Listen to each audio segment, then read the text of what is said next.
شكرا. ايضا سادتي وسادتي متواصلين معكم معي محمد عبد المنعم متوسط دفاع النادي الاهلي. كابتن الف مبروك، تقابلنا في العين منذ 6 اشهر، الاهلي فاز بالسوبر انذاك، اليوم مره اخرى هنا في ابو ظبي امام بيراميدز.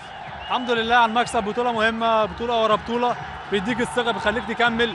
باذن الله صفحه ان شاء الله النهارده هنحتفل وننبسط، صفحه ونقفلها عشان عندنا ماتش ان شاء الله الترجي باذن الله نركز فيه، وان شاء الله باذن الله ننهي السنه باذن الله بالبطولات كلها، كل البطولات ان شاء الله نفرح جمهورنا ونفرح الشعب المصري ان شاء الله.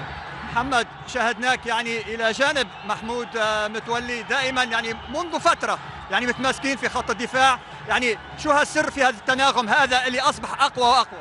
الحمد لله الحمد لله، متولي، ياسر، ايمن، رامي، اي حد بيلعب بيبقى قد المسؤوليه وبيبقى راجل، كلنا في خدمه النادي الاهلي، كلنا في خدمه الفريق، اي حد يلعب هيأدي 100% وهيطلع كل اللي عنده، فبنحمد ربنا على المكسب النهارده، واتمنى الفريق التوفيق ان شاء الله، واتمنى كل حاجه، كل البطولات اللي جايه نكسر فيها الدنيا ان شاء الله ونسعد ان شاء الله كلنا. الاخير، سر الاهداف الحاسمه اللي سجلها في اللحظات الحاسمه للنادي الاهلي، خاصه مثل ما شاهدنا ضد الرجاء في الشامبيونز ليج بالضربات الراسيه.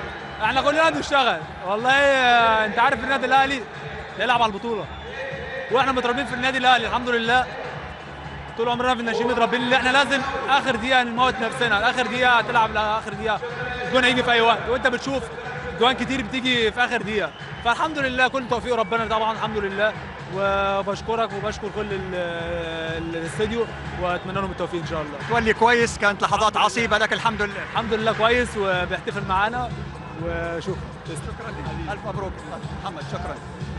اذا اعزائي